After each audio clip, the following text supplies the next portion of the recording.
찬양의 은혜를 받았으니 이제 말씀의 은혜를 받고자 합니다. 창세기 4장 1절에서 15절 말씀.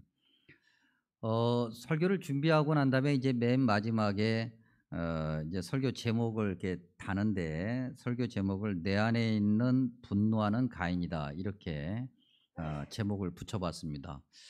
그래놓고 왠지 모르게 이 제목이 좀 많이 익숙해서 예전에 제가 이 본문으로 말씀을 나눈 적이 있었던가 해서 찾아봤는데 두 번 있었습니다. 2010년도에 한 번 있었고요, 2013년도에 있었습니다. 그러니까 가장 최근은 한 9년 전에 이제 말씀을 이 본문으로 나눴던 적이 있던 거죠. 근데 2013년도 말씀 보니까 그때도 동일한 제목을 붙여놨더라고요. 내 안에 있는 분노하는 가인이다. 그러니까 말씀을 묵상하고 난 다음에 약 8년 9년의 세월이 흘렀지만 묵상하고 결론은 같았다. 우리 모두에게 가인의 모습이 있더라는 거죠. 오늘 말씀을 나누면서 우리 안에 있는 가인의 모습이 무엇인가 다시 한번 확인하려고, 또 그 가인의 모습을 조금이라도 하나님 은혜에 의지하여 제거하면 오늘 말씀을 우리는 잘 들은 것이다 싶습니다. 창세기 4장 나누기 전에 우리가 지난주에 창세기 5장 1절에서 5절 말씀 나누었는데 잠깐 복습하고자 합니다. 지난주 말씀의 핵심 주제, 결론부터 얘기하면 하나님이 없으면 사람은 절대 존재할 수 없다.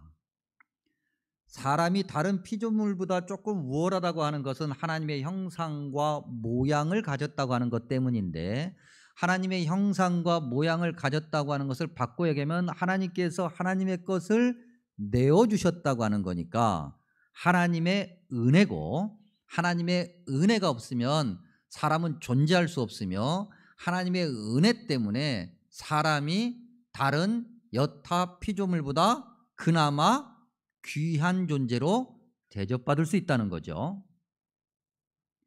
근데 그 하나님의 형상과 모양, 그 하나님의 은혜를 좀 남다르게 받았다고 하는 것은 바꿔 얘기하면 다른 여타 피조물보다도 하나님의 뜻에 더 적극적으로 순종해야 되는 특별한 사명을 가졌다라고 하는 것. 그러면 그 특별한 사명은 무엇인가? 사람이라면 하나님을 예배하는 예배자로 살아가야 된다고 하는 거죠. 하나님을 예배하는 예배자로서 살아가는 우리의 모습을 통해서 세상에 화평과 평안, 위로와 소망이 있게 해야 되는 거예요. 하나님의 백성이라면, 하나님의 자녀라면, 하나님을 믿는 사람이라고 한다면 이렇게 예배자로서 하나님과의 관계를 바르게 하고, 하나님과 관계를 바르게 함으로 우리로 인해서 가까이는 우리 주변에서, 또 좀 더 멀리는 이 세상에서 하나님이 주시는 위로와 평안, 기쁨과 감사를 누릴 수 있어야 된다. 근데 만약에 사람이 그렇게 특별히 하나님의 특별한 사명을 가진, 하나님의 은혜를 남다르게 가진 사람이 그 사명을 감당하지 못하면 어떻게 될까? 깨지죠. 하나님과의 관계가 깨지고, 사람과의 관계가 깨지고, 사람과 그야말로 다른 모든 피조물과의 관계가 깨지죠. 다 깨지는 거예요. 그래서 차별이 생기고, 억압이 생기고, 착취가 생기고, 이기심과 탐욕으로 고통과 신음이 이 땅에 가득하게 되는 거죠. 그러니 나는 이렇게 했는데 왜 사람들이 그러는지 몰라라고 말할 일이 아닌 거죠. 나 자신부터가 문제가 되는 거예요. 우리가 지난주에 봤던 창세기 5장 1절에서 5절의 말씀은 사실 1장에서 4장까지 이어지는 내용을 요약하고, 그 다음에 아담의 계보를 시작합니다. 아담의 계보를 시작한다라고 하는 것은 인류가 어떤 존재라고 하는 것을 족보를 통해서 확인시켜 주는 거거든요. 사람이 누구냐라고 하는 것을 확인하기 전에 다시 한번 말씀을 통해서 사람이 해야 될 일을 강조하고 있는 거죠. 그러니 1장에서 4장의 내용을 다시 한번 확인해 보면 우리가 지난주 말씀 나눴던 것을 재확인하는 것과 같은 건데, 창세기 1장과 2장, 하나님이 천지를 창조하시고 사람을 만드시고 에덴 동산이라는 곳에서 거하게 하셨죠. 완벽함이죠. 가장 행복하고 가장 문제가 없는 하나님과의 관계가 가장 바르게 된 시대가 창세기 1장과 2장의 시대예요. 그런데 3장에 가면 불행하게도 이 관계가 깨집니다. 사람과의 관계가 먼저 깨지는 것이 아니라 사람과 하나님의 관계가 먼저 깨지죠. 하나님께서 분명히 경계를 해놓으셨고 그 다음에 구별을 해놓으신 그곳을 넘어서려고 하는 그런 인간의 탐욕, 교만함, 하나님과의 관계가 깨지니 사람과의 관계가 깨지는 것은 당연한 거죠. 창세기 3장 12절에 보면 남자 아담이 이렇게 이야기합니다. 하나님이 주셔서 나와 함께 있게 한 여자 그가, 즉 여자 사람이 결국 나를 이렇게 유혹해서 이런 결과를 만들어 버렸습니다. 바꿔 얘기하면 하나님이 나한테 그 여자를 주셔서 이렇게 된 거잖아요. 사람과의 관계가 깨지고 다시 한번 하나님과 관계가 깨지는 것을 확인할 수 있죠. 이렇게 다 깨져버린 관계, 그것이 4장에서 가인과 아벨을 통해서 재확인되는 거예요.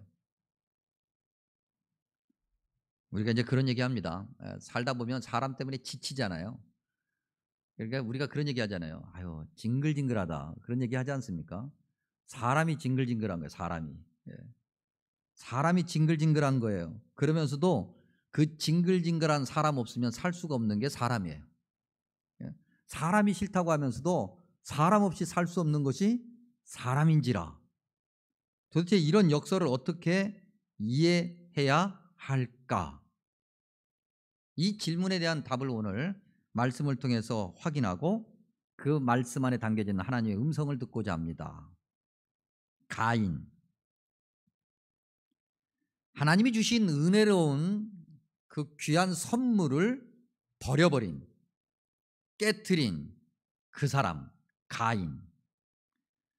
3절에서 5절 앞부분까지를 다시 한번 읽어봅니다. 세월이 지난 후에 가인은 땅의 소산으로 제물을 삼아 여호와께 드렸고 아벨은 자기도 양의 첫 새끼와 그 기름으로 드렸더니 여호와께서 아벨과 그의 제물은 받으셨으나 가인과 그의 제물은 받지 아니하신지라. 히브리서 11장 4절에 의하면 왜 하나님께서 가인과 그의 제물은 받지 않으시고 아벨과 그의 제물은 받으셨는가를 이렇게 설명하는데, 믿음으로 아벨은 가인보다 더 나은 제사를 하나님께 드렸다 그랬어요. 더 나은 제사, 더 나은 예배, 더 나은 믿음, 바꿔 얘기해도 틀리지 않는. 그러면 더 나은 믿음, 더 나은 제사, 더 나은 예배라고 하는 것은 무엇을 말하는 것인가? 오늘 본문 말씀 4절에 보니까 아벨은 양의 첫 새끼와 그 기름으로 예배를 드렸다 그랬어요. 아벨은 목동이었으니 그의 생업에서 가장 좋은 것을 선택하여 하나님께 드린 거죠. 원래 성경에서 처음 것과 기름이라고 하는 것, 순전한 기름, 깨끗한 기름이라고 하는 것은 하나님께 나아가는 예배자가 준비해야 될 가장 정성스러움을 이야기하는 거예요. 오늘 말씀에 보니까 하나님께서 아벨과 그의 제사는 받으셨는데 가인과 그의 제사는 받지 않으셨다 그랬어요. 아벨과 제물, 가인과 제물이 같은 급으로 설명이 되고 있는 거죠. 좀 더 풀어서 설명하면 우리가 부모와 자식 간의 관계 또는 사랑하는 연인 사이에서 이런 것들을 쉽게 볼 수 있고 쉽게 이해할 수 있는데, 이 표현을 사랑하면, 마음이 있으면 행동으로 옮기는데 주저하게 됩니까? 아니면은 기꺼이 합니까? 기꺼이 하죠.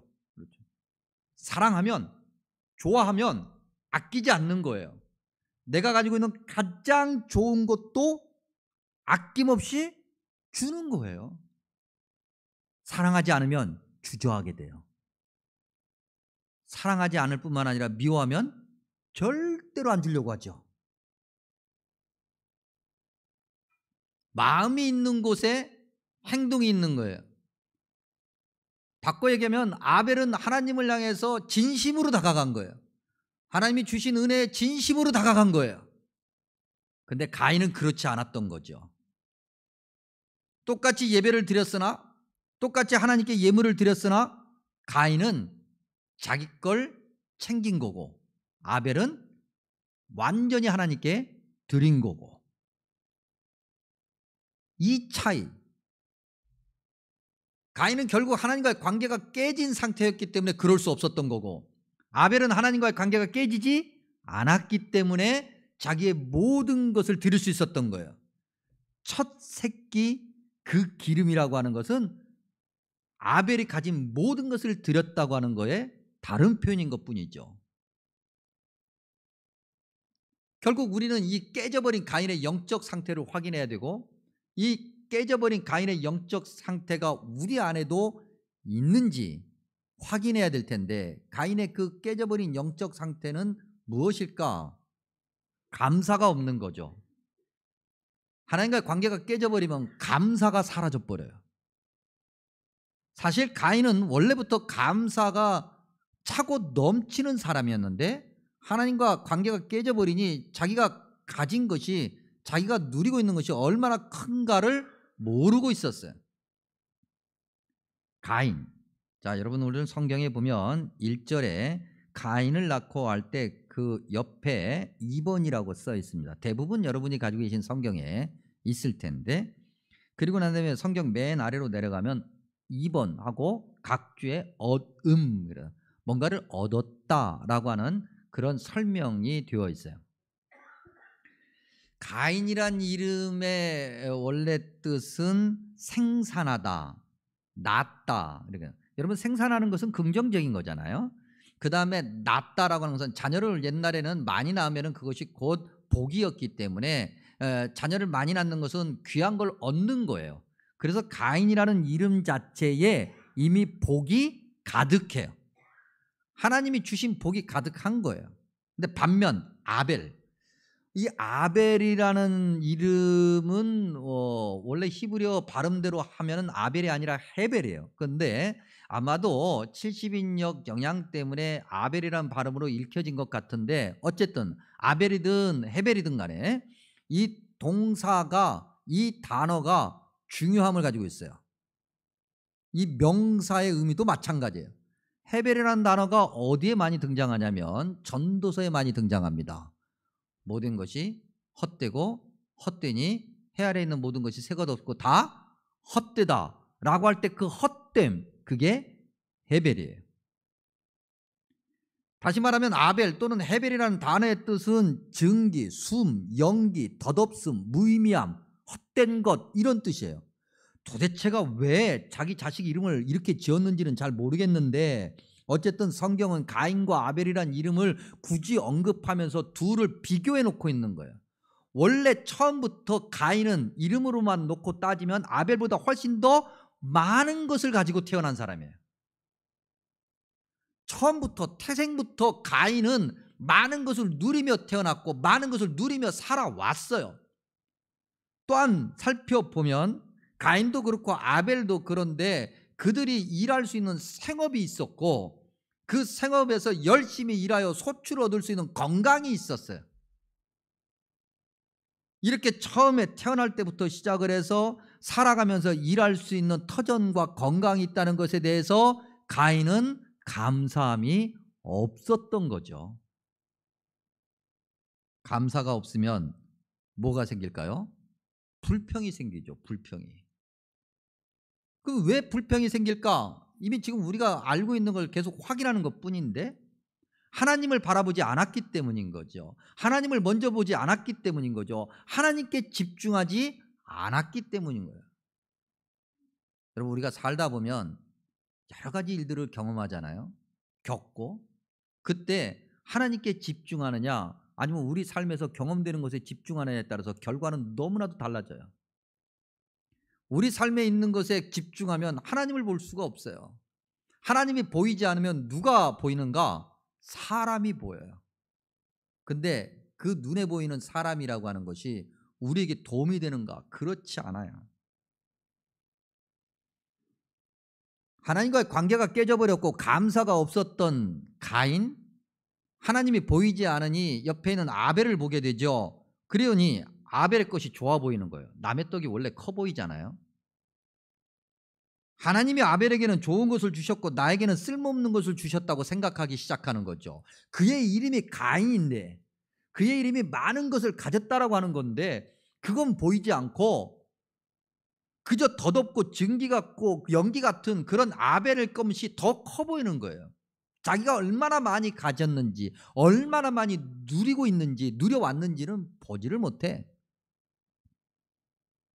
아벨을 계속해서 쳐다보고 있고 아벨을 계속해서 묵상하다 보니, 하나님을 묵상해야 되는데, 하나님의 말씀을 묵상해야 되는데 아벨을 계속 묵상하다 보니 아벨은 뭘 해도 잘해. 뭘 해도 잘 되고, 나는 뒤로 넘어져도 코가 깨지는데 아벨은 앞으로 넘어져도 다치는 곳이 한 곳도 없어. 배가 아파. 불평만 쌓여.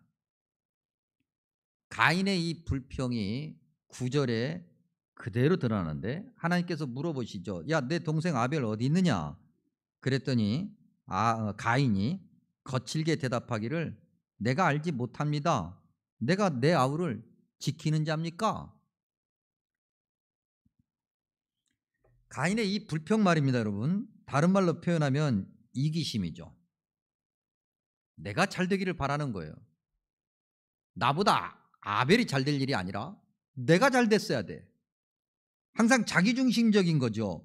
뭔가 자기 뜻대로 되면, 자기 만족이 이루어지면 기분이 좋고 우쭐대고 그것 때문에 큰 소리도 좀 쳐보고, 근데 안 되면 금세 의기소침해지고 자신의 불운함을 탓하고 한숨 쉬고 남 부러워하고 자신을 더 깎아내리고, 그야말로 자존심만 세고 자존감은 낮은 그러한 어리석은 이기심, 그것이 불평의 또 다른 모습이죠. 하나님과 관계 깨지고 감사 없어지고 불평 생기고, 그러니 이기심만 더 부각되고, 그리고 난 다음에 찾아오는 것은 분노예요. 분노. 화가 나는 거죠. 짜증이 나는 거예요. 여러분, 우리 삶에 불평만 가득하고 그럴 때 마음이 평안합니까? 짜증이 나잖아요. 그럴 때 누가 건들면 그냥 확 화를 쏟아내죠. 안 그래도 지금 화를 쏟아낼 대상을 찾고 있었는데, 그러다 보니 이 분노라고 하는 것은 결국 책임을 회피하는 거예요. 그 누군가에게 내가 가지고 있는 이 불편함을 탓해보고 싶은 거죠. 전가시키고 싶은 거예요. 아까도 봤던 것처럼 9절에서 하나님, 내가 내 아우를 지키는 자입니까? 바꿔 얘기하면 뭐예요? 하나님이 아는 거지 그거 내가 어떻게 합니까? 하나님이 지키셔야죠. 하나님 탓하죠. 우리가 3장에서 봤던 것처럼 하나님이 만드셔서 나와 함께 하게끔 한 그 여자 때문에 내가 선악을 알게 하는 나무의 열매를 따먹은 거니까 하나님 탓이라고 그러잖아요. 5절에 보니까 몹시 분하여 안색이 변했다 그랬습니다. 분노는 그런 거예요. 자기는 쏙 빠져나가고 그 누군가에게 책임을 지고, 더 나아가서 이것이 다 하나님 탓인 양. 우리가 좀 더 안목을 이렇게 넓혀서 세상을 바라보면 세상에 얼마나 더 많은 불행한 일들이 있습니까, 여러분? 설명하기 어려운 일들이 너무 많아요. 그런 일들을 볼 때마다 사람들이 뭐라고 얘기합니까? 정말 하나님이 살아계신다면 어떻게 이럴 수 있어? 하나님 탓을 해요. 좀 더 좁혀서 우리 자신을 돌아보면 우리 안에 여러 가지 불편함이 있고 불평이 있고 여러 가지 불만이 있어요. 그러면 이 불평과 불만이 나와 하나님 관계가 깨졌다고 생각하는 것이 아니라 하나님이 뭔가 내게 은혜를 안 주셔서 이렇다고 생각하잖아요. 근데 하나님이 눈에 안 보여.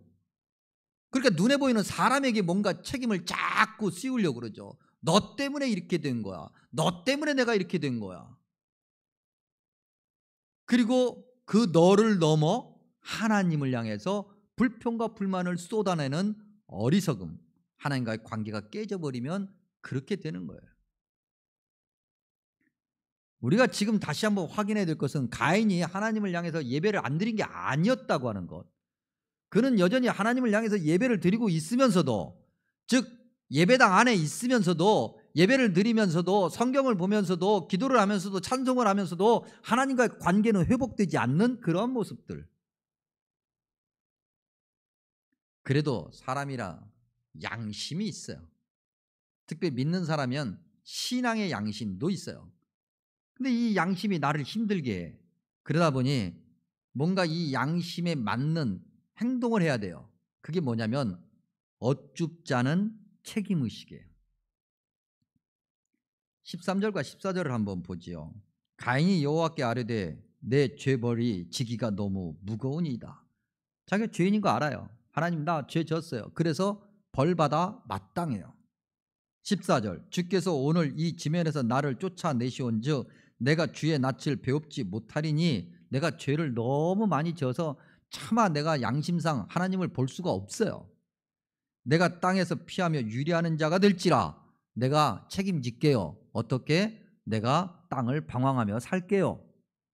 물은 나를 만나는 자마다 나를 죽이겠나이다. 그러다가 누가 나를 만나서 이 죄인 하고 죽여도 나는 할 말이 없어요. 나름 책임지는 거죠. 자책감도 있고요. 뭔가 굉장히 자기의 죄를 깊이 인식하고 있고 반성하는 것처럼 보여. 그런데 이건 책임이 아니라 도피죠. 회피하는 거예요. 자기의 죄를 알고 고백하며 회개하는 척하지만 사실은 자기 편하자고, 자기 마음에 좀 꺼림칙한 거, 좀 걸리는 거, 그것에서 좀 면하고자, 벗어나고자 하는 또 다른 꼼수일 뿐이죠. 또 다른 이기심인 거예요. 자기의 편의, 자기의 정당성을 주장하고 싶은, 나 죄인 맞아, 그래서 나 이렇게 했어, 이렇게 내가 할게.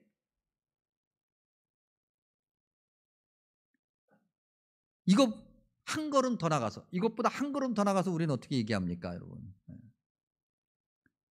내가 이렇게 하나님께 회개했더니 하나님께서 나를 용서해 주셨어. 그래서 나는 이제 용서받은 자야. 피해자는 아무런 용서를 안 했는데, 피해자는 아무 말도 하지 않았는데 자기가 스스로 하나님 앞에서 용서받았다고 그렇게 떠들고 다니면서 나 같은 죄인 살리신 하나님의 은혜 너무 크고 고마워. 나는 이제부터 하나님의 뜻대로 살렵니다. 그런 사람들 중에서 끝까지 하나님 뜻대로 사는 사람들이 대부분 없잖아요. 올바른 모습이 아닌 거죠. 올바른 책임이 아닌 거죠. 도피한 거죠. 회피한 거죠. 잠깐 피한 거죠. 그러면 어떻게 해야 되는가? 예전에도 몇 번 소개시켜드린 적이 있기 때문에 오늘은 책을 가지고 오진 않았는데, 미로슬라브 볼프라고 하는 신학자가 배제와 포용이라는 책을 쓰셨는데, 그 배제와 포용이라는 책 안에서 이 가인의 이야기를 설명하면서 마지막에 이렇게 결론을 내렸는데, 조금 어려운 얘기지만 제가 설명을 다시 재차 드리면서 소개해드리면 이렇게 기록했습니다. 자기 아우를 살해한 반모범인 가인은, 즉 모범, 좋은 샘플이 되어야 돼요. 그래서 그의 이름을 가인이라 한 거예요. 그런데 그가 좋은 샘플이 되지 않았고 반대로 움직였어요. 그래서 반모범이 됐다는 거죠. 그런 가인은 그리스도의 발자취를 따라 걷기 시작할 때에만 우리를 위해 자기 목숨을 버리신 모범이신 그리스도에 의해 치유받을 수 있다.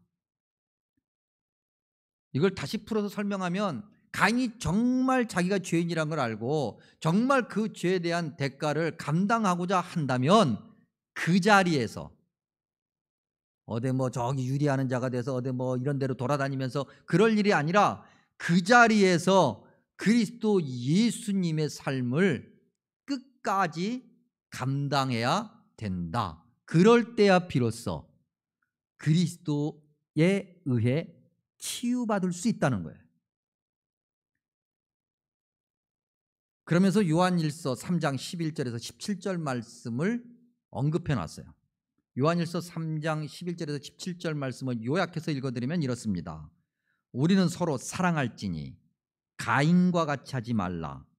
주님이 우리를 위하여 목숨을 버리셨으니 우리도 형제들을 위하여 목숨을 버리는 것이 마땅하니라. 그 자리에서 십자가에서 죽으신 주님처럼 그렇게 살아야 된다는 거죠. 근데 여러분, 십자가에서 죽으신 주님의 삶은 어땠습니까? 조롱이었고 멸시였거든요.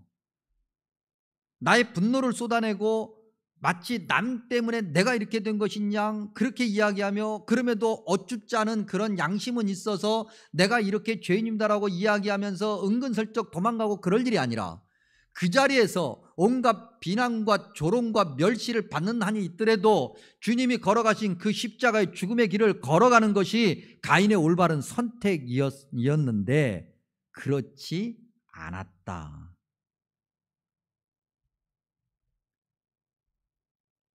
여러분 어떻습니까? 저와 여러분의 이런 모습이 있지 않나요? 가인처럼 말이죠. 은근슬쩍 양심은 있는 것 같은데 자기 편하자고 도망가고 회피하고 자기 것부터 챙기고 분노하고 불평하고 하나님 탓인 양 그렇게 하나님을 향해서 쏟아내는,